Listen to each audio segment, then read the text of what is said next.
Irmãos, hoje, dando continuidade ao tema que nos foi proposto em janeiro, graças ao Senhor nós chegamos ao fim de mais um mês, então é o último domingo do mês de janeiro, e quando nós iniciamos o ano de 2020, a gente, refletindo a respeito do que falar à amada igreja, a gente pensou aquilo que todo mundo diz: ano novo, vida nova, né? Então, hoje a gente vai fechar essa série de pregações com um tema, contentamento, que são traços de um cristão saudável. A gente falou sobre perseverança, sobre generosidade e agora a gente fala sobre contentamento. E o nosso boletim, na primeira página, traz aí uma bela introdução sobre esse assunto e quando, em caso, os irmãos tiverem oportunidade, leiam, reflitam a respeito do que tem sido falado. E o assunto de contentamento é muito pertinente a nós, pois nós vivemos hoje numa sociedade adoecida pela mídia, que nos faz ser pessoas consumistas ao extremo, adoecidas pelos nossos próprios anseios, que fazem que a gente nos torne pessoas insatisfeitas com o que nós temos e muitas vezes com o que nós somos. Eu lembrei, quando estava preparando esse sermão, de uma história de um homem cujo o apelido era Senhor Mau Dia. Não sei se os irmãos conhecem essa história. Era uma empresa, uma grande multinacional, na qual existia um belo plano de carreira. E era comum, então, contratações de novos estagiários, porque as pessoas subiam no cargo, né, naquela empresa, e havia um jovem estagiário que estava muito contente com o seu novo emprego, apesar das suas lutas diárias de idas e vindas ao trabalho. Terminava o expediente, pegava 2 ônibus lotados e um trem mais cheio ainda, mas ele estava feliz. Chegava em casa cansado, dava um beijo na esposa, jantava e tentava achar alguma distração na televisão, em algum meio ali, mas devido ao cansaço, ele era vencido pelo sono nos primeiros minutos. Acordava no meio da noite, com a esposa orientando ele a ir para a cama, porque às 5 da manhã começaria sua luta diária. Acordava cedo, tomava um cafezinho preto, daquele fraquinho. Quando o dia estava bom, aí vinha acompanhado de um biscoito, água e sal. Irmãos, aquele homem era feliz. Nos seus 2 ônibus lotados, no seu trem mais cheio ainda, chegava às 8 da manhã na sua empresa e era bom dia para todo lado. Bom dia para cá, bom dia para lá. Ele estava feliz, ele estava contente. Enquanto isso, do outro lado da cidade, acordava sobre os seus lindos lençóis finos e gelados pelo ar-condicionado seu gerente. Não tinha dormido bem porque o ar-condicionado estava um pouco frio e então acordou de mau humor. Levanta, vai tomar o café da manhã, está lá sua esposa, seu filho, que derrama suco na mesa, ele já está indisposto.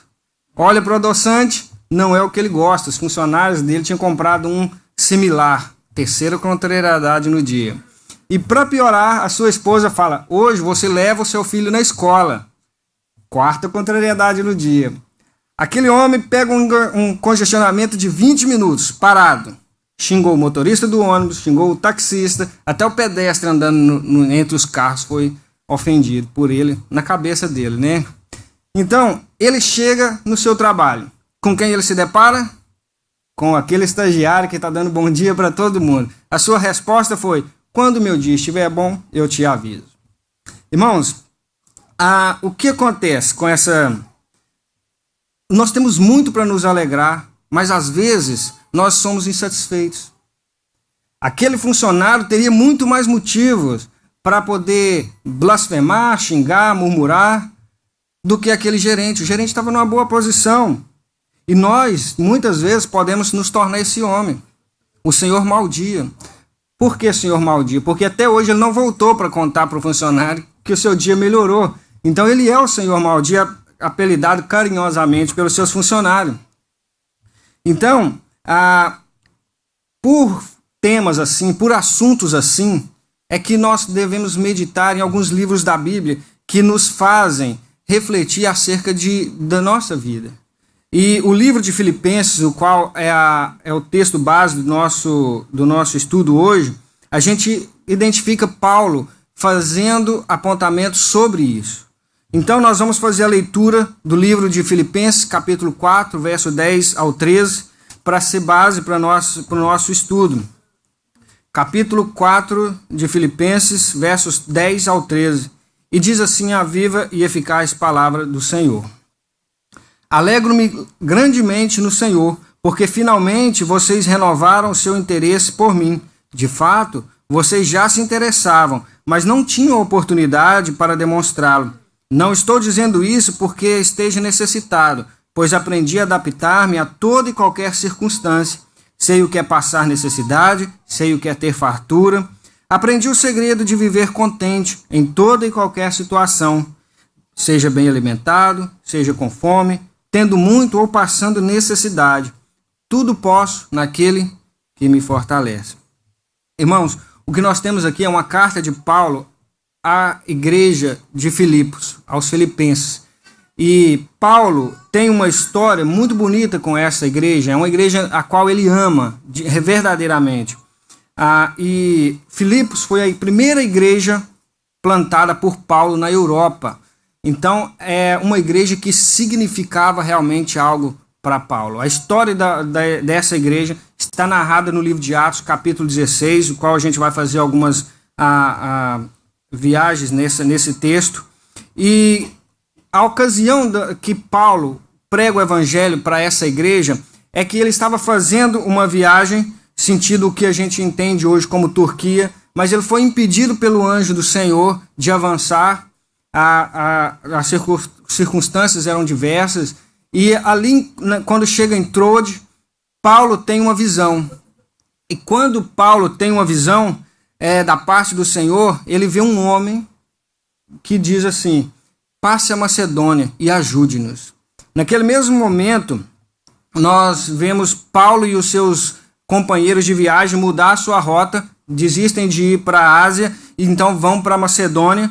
E quando chegam na primeira cidade da Macedônia, que é a cidade de Filipos, nós podemos ver o texto de Atos, capítulo 16, verso 7, dizer o seguinte: quando chegaram à fronteira da Mísia, tentaram entrar na Bitínia, mas o Espírito de Jesus os impediu. Então contornaram a Mísia e desceram a Trode. Durante a noite, Paulo teve uma visão na qual um homem na Macedônia estava de pé e lhe suplicava: passe a Macedônia e nos ajude.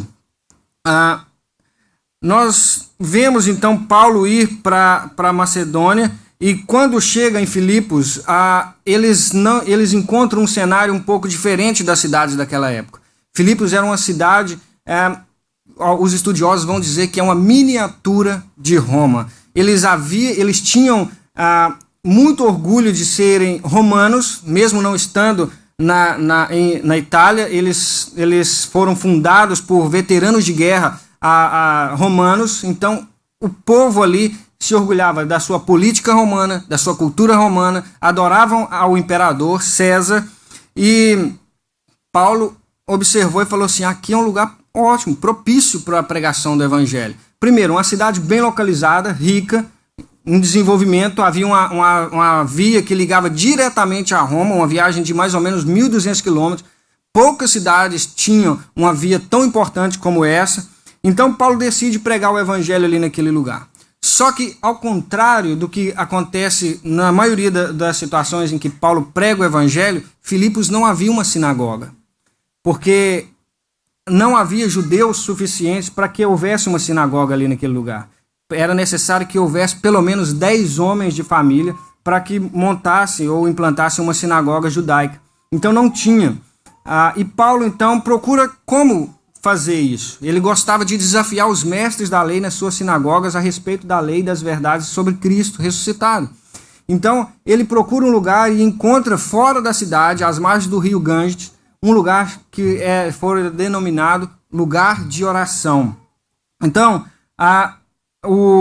nós vemos ali Paulo com um ótimo cenário, um cenário adequado para pregar o evangelho. Ele prega, Deus abre o coração de uma mulher chamada Lídia, a primeira a se converter na Europa.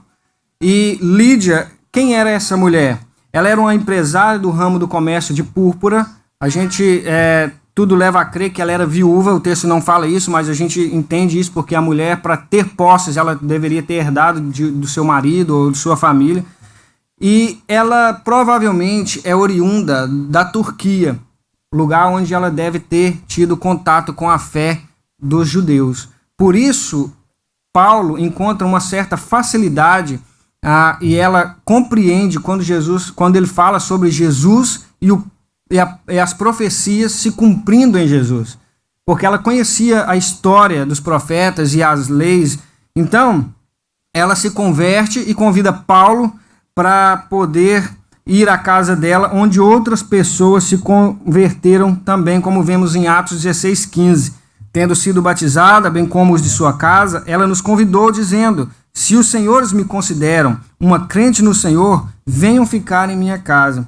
A partir daí, então, eles se hospedam na casa daquela mulher, nova crente, indo diariamente ao lugar de oração pregar o evangelho. Então, casa de Lídia foi o primeiro posto missionário, a primeira congregação batista na Europa.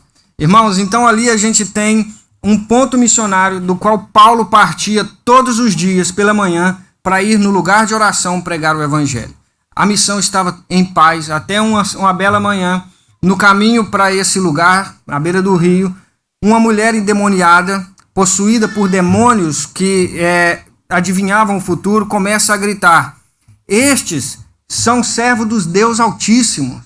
Eles pregam o caminho da salvação. Ela não estava mentindo. Contudo, ela começou a fazer um alvoroço e chamar a atenção, uma atenção desnecessária que Paulo não gostaria. Paulo não queria aquele tipo de audiência. Então, aquela mulher endemoniada, todas as manhãs fazendo a mesma coisa, gritando e gritando, acontece que Paulo, certa vez, impaciente com essa situação, olha para aquela mulher e expulsa o demônio dela no nome do Santo de Jesus. Então, acontece que aquela mulher, ela dava muito lucro para os seus senhores, ela era uma escrava. Então, as pessoas pagavam para ela para ouvir coisas acerca do futuro. Então, o que aconteceu? Paulo criou um problema, porque os donos daquela mulher, romanos, não gostaram, prenderam Paulo e Silas, levaram para os magistrados, que por sua vez, tendo os mesmos costumes de Roma, que outrora expulsaram todos os judeus de Roma, eles se orgulhavam disso. A mini Roma também fez assim, não era simpática aos judeus, não tinha afeição aos judeus. Então, a acusação que levantaram contra Paulo é que ele estava pregando heresias, ou seja, ensinamentos dos judeus ao povo de Roma, ao povo romano, e isso fazia com que eles estivessem praticando coisas que não eram favoráveis ao culto a César. Então, Paulo e Silas foi açoitado em praça pública, sem um julgamento decente, e foram entregues a um carcereiro para ficar sob custódia, presos, suas feridas expostas, mãos algemadas, pés algemados, as algemas presas nas rochas das paredes. Paulo e Silas, então, ali em Filipos, estão num cárcere cruel. Acontece, meus irmãos, que Paulo e Silas, ao invés de se abaterem com essa situação, começam a louvar a Deus. Algo estranho, né? Porque quem está em prisão deveria se lamentar, mas não, eles estão louvando a Deus, orando, cantando em alta voz. E o texto bíblico nos diz que naquela noite houve um terremoto que abalou toda aquela região. As paredes caíram, as celas se abriram e tudo que estava preso por grilhões nas pedras se soltaram. O carcereiro acorda de noite vendo aquilo e pensa o seguinte: todo mundo fugiu. E desesperado, ele saca da sua espada, pronto para se matar, porque ele pensava o seguinte: se as leis romanas são severas e eu vou acabar sendo morto de forma cruel, é melhor que eu mesmo acabe com a minha vida. Então aquele carcereiro saca da sua espada, bota ela no peito para poder dar cabo daquele sofrimento vespertino, né? Por véspera, porque não era algo que estava acontecendo, é algo que poderia acontecer. E quando ele vai tirar sua própria vida, de dentro da cela, na escuridão, Paulo grita: não faça isso, nós estamos todos aqui. Aquele homem tomado de um alívio inexplicável, pede uma tocha e caminha sentido às celas, e quando chega lá na cela, ele vê Paulo, Silas e os outros presos naquele lugar. Certamente esse carcereiro já tinha ouvido falar de Paulo e Silas, porque a cidade de Filipos era pequena, como todas na época, e já ouviram falar sobre esses baderneiros que estavam pregando o caminho da salvação, era o que aquela mulher endemoniada falava. Então, aquele carcereiro, sem saber o que pensar, olha para Paulo e Silas e fala: senhores, o que eu faço para ser salvo? Porque vocês ensinavam esse caminho lá atrás, o que eu faço? Então Paulo olha para ele e fala assim: crê no Senhor Jesus e será salvo, tu e a tua casa. Irmãos, ali, naquela noite, Paulo prega para a família do carcereiro. Ele lava suas feridas, eles comem juntos, e pela manhã o carcereiro recebe uma ordem de soltar Paulo. Mas Paulo se nega a ir embora porque ele fora humilhado publicamente, fora açoitado, e agora, em secreto, queriam que ele fosse embora. Paulo só aceitaria ser livre se fosse através de um pedido de desculpa formal. Com isso, os magistrados, ao saber que Paulo era romano, porque até então não sabia, e através do carcereiro eles ficaram sabendo, eles vieram, se desculparam e soltaram Paulo. Paulo e Silas vão para a casa de Lídia, a sua primeira base missionária, revêem os irmãos, oram juntos, choram juntos e partem para mais uma missão, deixando ali em Filipos, nessa situação toda, a primeira igreja formada na Europa. Então Paulo tem um carinho muito grande por essa igreja devido a toda essa história que ele tem com essa igreja. Então quando Paulo escreve aos Filipenses, essa carta nos traz lições preciosíssimas.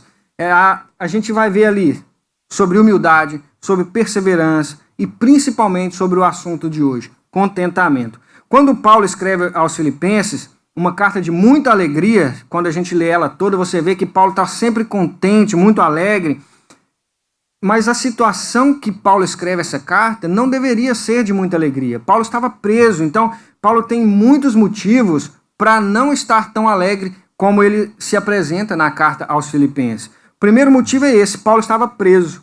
Ele era alguém de muita relevância naquela época. Paulo não era um homem qualquer, um criminoso. Pelo contrário, ele foi instruído aos pés de Gamaliel, como ele mesmo disse em Atos 22. Vocês conhecem a história de Paulo. E como nós podemos ler nessa carta mesmo de Filipenses, capítulo 3, no versos 5 e 6, diz o seguinte: circuncidado no 8º dia de vida, pertencente ao povo de Israel, à tribo de Benjamim, verdadeiro hebreu, quanto à lei, fariseu, quanto ao zelo, perseguidor da igreja, quanto à justiça que há na lei, irrepreensível. Paulo era um judeu, cidadão romano, mestre da lei. Ele havia se assentado na mais alta classe sacerdotal, alguém com estudo e conhecimento, não era um Zé Ninguém. Alguém que havia motivos para se orgulhar de quem era. Mas agora, quando escreve aos Filipenses, está preso há mais de 2 anos. Quando foi acusado em Jerusalém de pregar contra a lei dos hebreus e profanar o templo, quando foi acusado por heresias no seu próprio povo, acusação injusta, como nós podemos ler no capítulo 21 do livro de Atos. Nesta ocasião, ele foi preso mais uma vez, açoitado injustamente, quase morto pelos mestres da lei e pelos judeus que haviam jurado solenemente que matariam Paulo, só descansariam, só comeriam pão quando viessem Paulo morto. Ele sofreu muita perseguição nessa ocasião. Paulo só não foi morto, meus irmãos, porque no meio daquela tribulação toda, um centurião romano, um soldado romano, interveio e prendeu Paulo, tirou do meio dos judeus, e em seguida, mesmo preso, os judeus tentaram armar uma emboscada para matar Paulo dentro da prisão. Então, o ódio que eles tinham de Paulo era algo assim inexplicável, porque Paulo pregava acerca de Jesus Cristo, o judeu, na qual se cumpria todas as profecias do Antigo Testamento no Cristo ressurreto. Então, a gente lê no livro de Atos, capítulo 23, o relato de como isso aconteceu. Diz o seguinte o texto: este homem foi preso pelos judeus, que estavam prestes a matá-lo, quando eu, chegando com minhas tropas, o resgatei, pois soube que é cidadão romano. Querendo saber por que estavam acusando, levei ao sinédrio deles. Descobri que ele estava sendo acusado em questões acerca de sua lei, mas não havia contra ele nenhuma acusação que merecesse morte ou prisão. Quando fui informado de que estava sendo preparada uma emboscada contra ele, enviei-o imediatamente a Vossa Excelência. Também ordenei aos seus acusadores que apresentassem a Vossa Excelência aquilo que tem contra ele. Irmãos, em Cesareia, Paulo então sai de Jerusalém para Cesareia e ali ele fica preso por 2 anos, sendo acusado diversas vezes injustamente novamente, enfrentando tribunais, julgamentos que não podiam provar sua culpa, como vocês bem viram. E quando tramaram, mesmo em Cesareia, outra emboscada para matar Paulo, ele pede para ser julgado perante o imperador, porque onde ia, tinha alguém tentando matar ele, armando uma emboscada para matá-lo. Então ele pede para que seja levado a Roma, para que assim ele fosse julgado pelo imperador, porque era um direito dele, ele era um cidadão romano.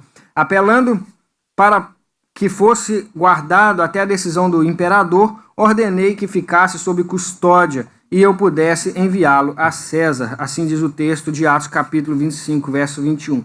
Paulo então é enviado a Roma como prisioneiro, uma viagem longa, com várias paradas, e um trecho dessa viagem, perto de Troade, o navio, uma embarcação, pega uma tempestade de 14 dias e 14 noites. Uma tripulação de 270 tripulantes. E ali, todos viram que poderia ser o seu último dia. Aquela tempestade não cessava, pelo contrário, quando ia só piorando, Paulo começa a achar que as pessoas vão morrer mesmo, porque eles pararam até mesmo de comer, porque estavam tentando acudir o navio. Quando lá pelas tantas, o que resta àquela tripulação é amarrar o navio para que ele não se desmontasse e esperar a morte. Era assim a realidade daquele povo. Então, Paulo disse para eles o seguinte: irmãos, ninguém vai morrer aqui hoje. Ninguém. O Senhor me disse que eu preciso chegar a Roma e que vai poupar a vida de todos vocês. Então, acontece que depois de 14 dias à deriva, no meio de uma tempestade, o barco chega a uma ilha chamada Malta e ali Deus providencia um cuidado para aquele povo. Os moradores, os habitantes dessa ilha, cuidam daqueles náufragos e dão comida, dão fogueira para se aquecer. E Paulo, nessa circunstância, vai juntar um graveto para poder aquecer a fogueira. Vem uma cobra venenosa, uma víbora, e morde a sua mão. Irmãos, Paulo foi tribulado do início ao fim de suas prisões. Paulo, ele chegou em Malta a ser comparado com um assassino. Eles pensaram, esse cara é um assassino, porque Deus poupou a vida dele ali no mar para deixar uma víbora matar ele aqui. Esse cara não merece a bênção divina. Mas Deus não permite que nada aconteça, nenhum inchaço na mão de Paulo, assim o texto nos diz. E então nós vemos que Deus cuida de Paulo o tempo todo, e passaram o inverno ali, depois seguiram para Roma, onde ele foi preso, porque ele estava preso. Quando chega em Roma, ele acaba ficando sob a custódia de um soldado, mas ali nessa ocasião ele tem a oportunidade de ficar em um cárcere doméstico. Então ele aluga uma casa e vai ficar aos cuidados de um soldado em uma casa. Como nós vimos, Paulo sofria por suas algemas do início ao fim. Não foi fácil Paulo estar preso. Paulo, um homem que não merecia estar preso injustamente e passar tudo o que passou, mas ele escreve com alegria aos Filipenses. Segundo, Paulo estava longe da sua amada igreja. Como eu disse na introdução, havia um laço muito grande entre Paulo e a igreja de Filipos. Uma marca dessa carta é a saudade que Paulo sentia por essa igreja. Longe de seus amigos e longe de sua terra, atacado pelo seu próprio povo, o seu alento vinha dos seus irmãos cristãos. E agora, preso, ele estava privado desse convívio. Como vimos antes, toda a história de Paulo com essa igreja, no capítulo 1, verso 8 da carta de Paulo aos Filipenses, nós lemos: Deus é a minha testemunha de como eu tenho saudade de todos vocês, com profunda afeição em Cristo Jesus. Ralph Martin, um comentarista, em seu comentário sobre esse verso, ele vai dizer o seguinte: à medida que lemos esse versículo, abre-se uma janela no profundo relacionamento de Paulo com os seus convertidos. Ele abandona de forma espantosa o costume rabínico de evitar o uso do nome de Deus numa assertiva tão solene e invoca Deus para ser testemunha de que ele nutre um profundo desejo de reunir-se a seus amigos em Filipos. O amor que Paulo sentia por aquela igreja era tanto que ele chega a dizer no capítulo 4, quando ele vai dar algumas orientações para essa igreja, ele chama ela de coroa da sua obra. Então ele diz: portanto, meus irmãos, a quem eu amo e de quem tenho saudades, vocês que são a minha alegria e a minha coroa, permaneçam firmes no Senhor, ó amados. Terceiro motivo que Paulo tinha para não se alegrar era que ele poderia vislumbrar a morte. A todo momento, na carta, nós vemos Paulo dizer que a sua morte era uma possibilidade. Ele não esconde essa verdade, visto que o seu julgamento não havia tido um resultado final. Então, no verso 22 do capítulo 1, vemos Paulo dar vazão a essa possibilidade. E olha só o termo usado pelo apóstolo: caso continue vivendo no corpo, terei o fruto do meu trabalho, e não sei o que escolher. Paulo, em certo momento, ele pode até ter ansiado, meus irmãos, a morte, pois o fato dessa realidade estar presente era motivo de grande agonia para Paulo. Mas mesmo entre tantos obstáculos, o apóstolo nos mostra os motivos que faziam ele ter alegria ao escrever. Primeiro, agora vamos ver o outro lado da moeda. Mesmo preso, Paulo dava testemunho do Evangelho. Paulo não deixou se abater por suas algemas, antes ele viu nelas o avanço do Evangelho de Jesus Cristo.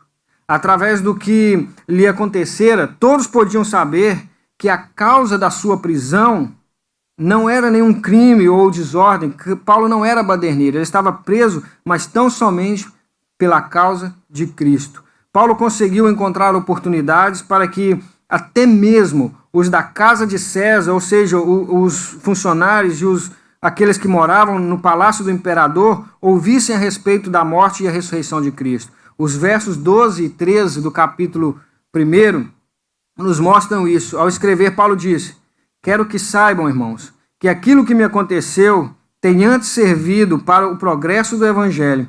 Com resultado, tornou-se evidente a toda a guarda do palácio e a todos os demais que estou na prisão por causa de Cristo. Talvez a igreja em Filipos visse a prisão de Paulo como um grande problema. Poderia ser, mas as palavras de Paulo relatam outra verdade. Mark Dever diz que dificilmente Paulo via aquilo como uma derrota, mas sim, ele via como uma vitória. Além disso, ele se alegra em dizer que outras pessoas puderam ouvir sobre Cristo e que os cristãos espalhados no mundo tinham sido encorajados a pregar o Evangelho por causa do que ele passava. Ao comentar essa passagem, um reformador francês do século XVI, diz: que visão terrível! Se víssemos apenas a crueldade e a fúria de nossos perseguidores, isso despedaçaria nossas esperanças. Quando, porém, vemos ao mesmo tempo a mão do Senhor que torna seu povo invencível sobre a fraqueza da cruz e o faz triunfar, devemos nos empenhar mais ousadamente do que de costume, confiando nisso, pois já temos em nossos irmãos o penhor da vitória. O conhecimento disso deve vencer nossos temores, para que possamos falar ousadamente em meio a perigos. O segundo motivo para a alegria de Paulo em meio a essas circunstâncias era que, mesmo longe da sua amada igreja, Paulo era lembrado. No capítulo 4, verso 10, nós lemos, nós podemos ver Paulo expressar essa alegria. Alegro-me grandemente no Senhor, porque finalmente vocês renovaram o seu interesse por mim. De fato, vocês já se interessavam, mas não tinham oportunidade para demonstrá-lo. Essa igreja efetivamente participou do ministério de Paulo do princípio ao fim, enviando-lhe ofertas, enviando pessoas quando foi necessário, recursos quando Paulo foi ajudar os irmãos em Jerusalém, eles foram seus mantenedores, e aqui, precisando de apoio, eles enviaram Epafrodito, um irmão e cooperador na fé, que quase morreu por amor ao evangelho. Junto com ele, enviaram recursos mais do que suficientes para suprir as suas necessidades. Aqui nós podemos perceber duas grandes verdades: a generosidade dos filipenses e o contentamento de Paulo no Senhor por essa igreja. Avançando, Paulo estava diante da morte quando escreveu aos filipenses, mas para ele o morrer era lucro. Paulo não temia a morte. Que paradoxo. Alguém que está numa situação de morte, mas com alegria. Difícil de entender na razão humana. Ele chega a dizer no capítulo 1 que não sabe o que é melhor, viver em Cristo ou morrer para a glória de Cristo. De todo modo, o que Deus tivesse para ele era suficientemente bom. Paulo sabia da necessidade de ver seus irmãos lá em Filipos, mas estava ciente de que a morte em Cristo era muito melhor do que a vida. Nós podemos ver com clareza isso na beleza das palavras de Paulo. Aguardo ansiosamente e espero que em nada serei envergonhado. Pelo contrário, com toda a determinação de sempre, também agora Cristo será engrandecido em meu corpo, quer pela vida, quer pela morte. Porque para mim o viver é Cristo e o morrer é lucro. Caso continue vivendo no corpo, terei o fruto do meu trabalho, e já não sei o que escolher. Estou pressionado dos dois lados. Desejo partir e estar com Cristo, o que é muito melhor. Contudo, é mais necessário por causa de vocês que eu permaneça no corpo. Apenas alguém completamente realizado no Senhor, meus irmãos, pode entrar em uma questão como essa com tamanha alegria. Viver ou morrer? Ambos para a glória de Deus. Paulo nos mostra que o segredo para a verdadeira alegria em meio às tribulações é o contentamento. Então surgem algumas perguntas que nós devemos fazer ao texto. Qual é o segredo do contentamento de Paulo? De onde ele tira essa realização e tamanha alegria? A resposta está em 4 reflexões. Primeiro, conhecer a Cristo. Paulo tinha total convicção do que ele pregava. Não se firmava em seus conhecimentos próprios acerca da lei de Moisés, mesmo que ele tinha capacidade para isso. Mas ele se realizava em conhecer a Cristo.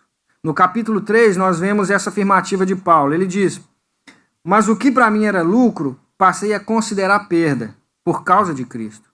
Mais do que isso, considero tudo como perda, comparando com a suprema grandeza do conhecimento de Cristo Jesus. Meu Senhor, por cuja causa perdi todas as coisas, eu considero como esterco para poder ganhar a Cristo e ser encontrado nele. Não tenho a minha própria justiça, que procede da lei, mas a que vem mediante a fé em Cristo Jesus, a justiça que procede de Deus e se baseia na fé. Irmãos, Paulo sabia que toda a lei se cumpria em Jesus, e essa era a mensagem pela qual ele foi preso, acusado pelos judeus. Tudo que foi ensinado a Paulo se cumpria em Cristo. E nada fazia sentido se não tivesse Cristo, se não tivesse Jesus. Paulo havia entendido que os méritos de sua salvação era Cristo somente. Nada provinha de seus conhecimentos, do saber sobre a lei, do praticar a lei, mas de conhecer a Cristo. Como vemos ele escrever também aos Gálatas, dizendo: quanto a mim, que eu jamais me glorie a não ser na cruz do nosso Senhor Jesus Cristo, por meio da qual o mundo foi crucificado para mim. E eu para o mundo. De nada vale ser circuncidado ou não. O que importa é ser uma nova criação. Ou a pessoa se gloria nela mesma, ou em Cristo. Mas se a pessoa se gloriar em si mesmo, a pessoa cai. Porque a nossa carne é fraca e nós não podemos, por nós mesmos, trazer o consolo da salvação, que é apenas dado em Cristo Jesus.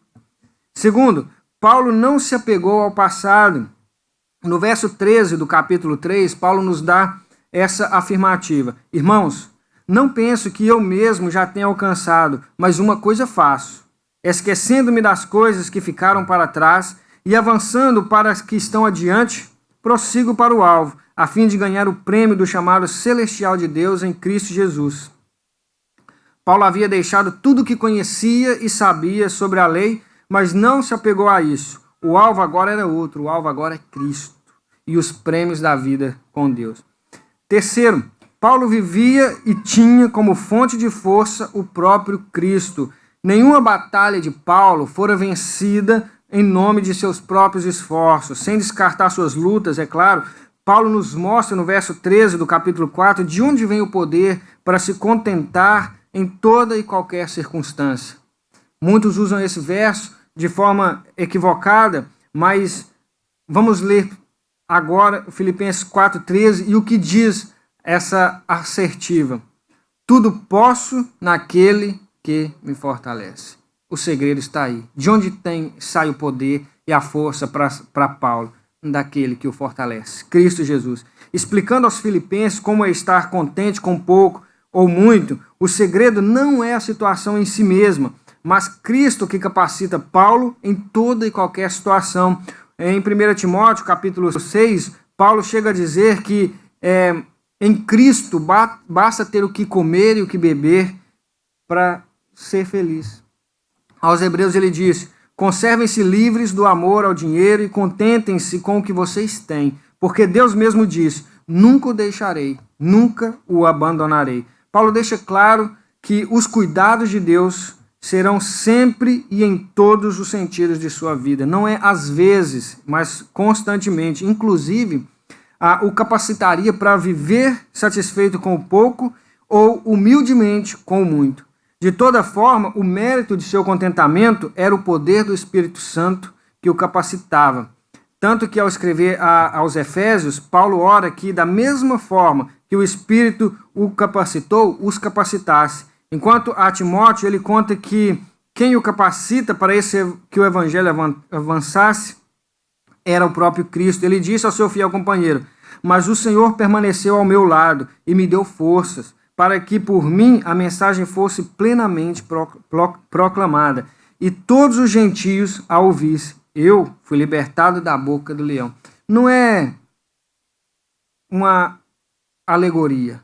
Cristo não estava visivelmente com ele, mas estava pessoalmente com Paulo, dando força em todas as circunstâncias de sua vida. E esses são os segredos do contentamento de Paulo. Primeiro, ele conhecia a Cristo, ele não era apegado ao passado, e terceiro, ele tinha Cristo como fonte de sua alegria. Vamos fazer então alguns cortes aplicativos sobre tudo isso, segundo a palavra de Deus. Nós podemos alcançar o contentamento de Paulo, segundo a carta de Paulo aos Filipenses, em alguns aspectos. Primeiro, precisamos ter a alegria da salvação. Por isso, Paulo era contente. Assim como ele tinha total convicção de sua vida após a morte, nós também precisamos ter. E eu te pergunto, você tem convicção da sua vida após essa morte? Você consegue ter essa alegria? Mas antes de conhecer, antes de ter essa alegria, nós precisamos saber quem nós éramos e quem nós somos. Aí podemos ter essa certeza. Nós não merecíamos ser salvos, pois, como Paulo mesmo disse, nós somos filhos da ira de Deus, todos. Paulo aos Romanos diz que não há um justo sequer. Então, ele explica isso dizendo que por que não há nenhum justo sequer? Porque todos pecaram, todos estão afastados da glória de Deus. Mas que em Cristo nós somos reconciliados e que hoje podemos ser chamados filhos de Deus. Na carta que ele escreve aos Efésios, no capítulo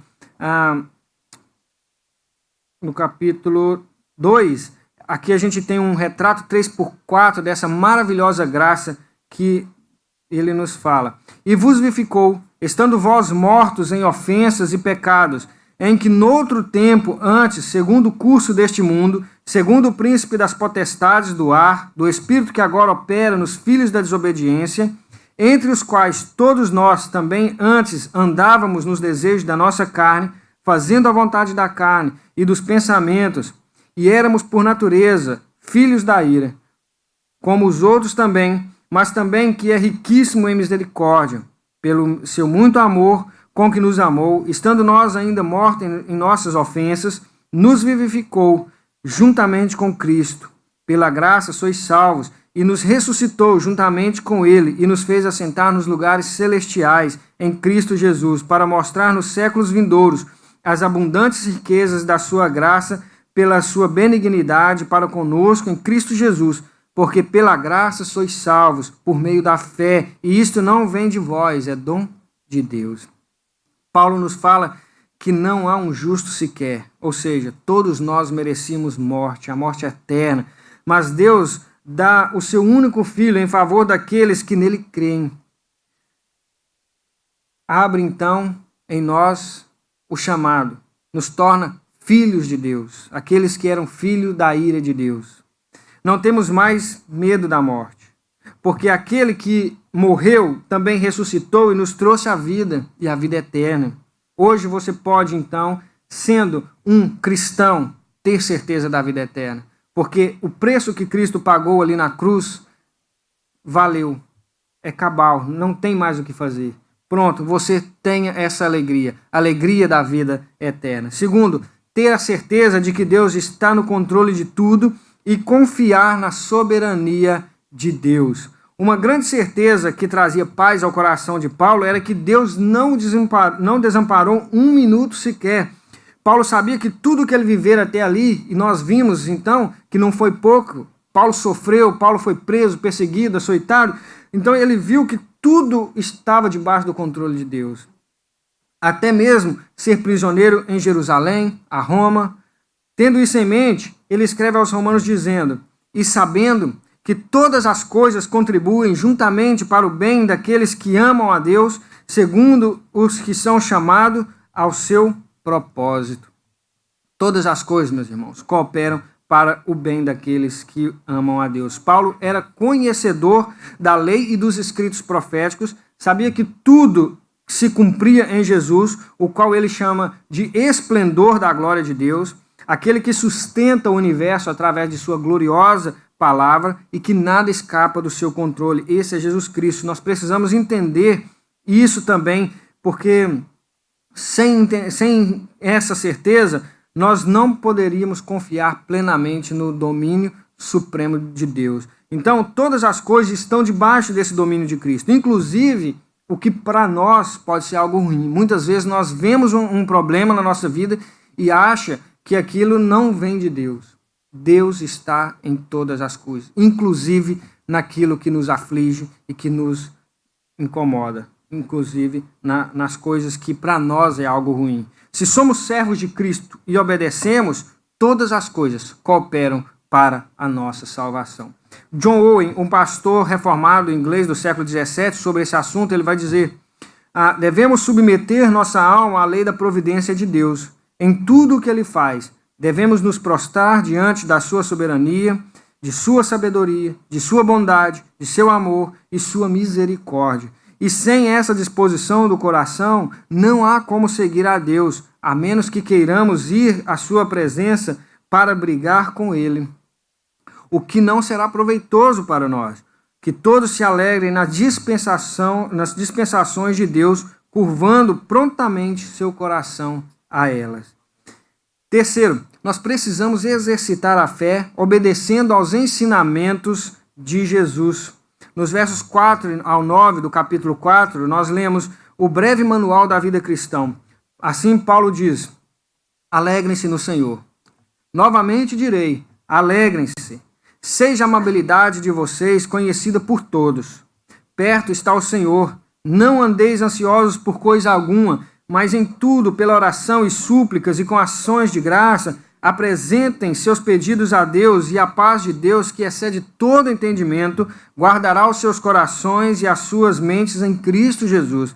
Finalmente, irmãos, tudo o que for verdadeiro, tudo o que for nobre, tudo o que for correto, tudo o que for puro, tudo o que for amável, tudo o que for de boa fama, se houver algo de excelente ou digno de louvor, pensem nessas coisas.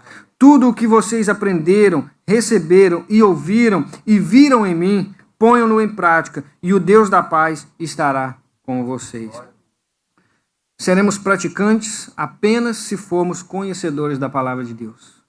Tudo o que precisamos fazer e viver para viver conforme a vontade santa e agradável de Deus está nas Escrituras. Aqui Paulo nos dá uma direção de como ser um cristão genuíno. Aquilo que é bom, perfeito, agradável, de boa fama, isso nós devemos fazer. No capítulo 3, Paulo mostra a nossa nova cidadania. Ele diz que somos moradores celestiais. Então somente vivamos de acordo com o que já alcançamos. Irmãos, sigam unidos o meu exemplo e observem os que vivem de acordo com o padrão que lhes apresentamos. Pois, como já lhe disse repetidas vezes, e agora repito com lágrimas, há muitos que vivem como inimigos da cruz de Jesus. Quanto a estes, o seu destino é a perdição. O seu estômago é o seu Deus. E eles têm orgulho do que é vergonhoso. Eles só pensam nas coisas terrenas. A nossa cidadania, porém, está nos céus, de onde esperamos ansiosamente um Salvador, o Senhor Jesus Cristo. Para encerrar, eu gostaria de ler a oração que Paulo fez aos Filipenses. Uma oração que serve a nós, se aplica a nossas vidas, como esse santo ajuntamento que aqui está. E assim é a oração de Paulo aos Filipenses aplicada a nós. Esta é a minha oração, que o amor de vocês aumente cada vez mais em conhecimento e em toda a percepção, para discernirem o que é melhor, a fim de serem puros e irrepreensíveis, até o dia de Cristo, cheios do fruto da justiça, fruto que vem por amor, por meio de Jesus Cristo, para a glória e louvor de Deus. Que o Senhor nos abençoe, meus irmãos. Amém. Por tudo que tens feito, por tudo que vais fazer, por tuas promessas e tudo que és, eu quero te agradecer com todo o meu ser. Te agradeço, meu Senhor. Te agradeço, meu Senhor. Te agradeço por me libertar e salvar, por ter morrido em meu lugar. Te agradeço, Jesus, te agradeço. Eu te agradeço, te agradeço por tudo que tens feito, por tudo que vais fazer, por tuas promessas e tudo que és. Eu quero te agradecer com todo o meu ser. E aí? Te agradeço, meu Senhor. Te agradeço, meu Senhor. Te agradeço por me libertar e salvar, por ter morrido em meu lugar. Te agradeço,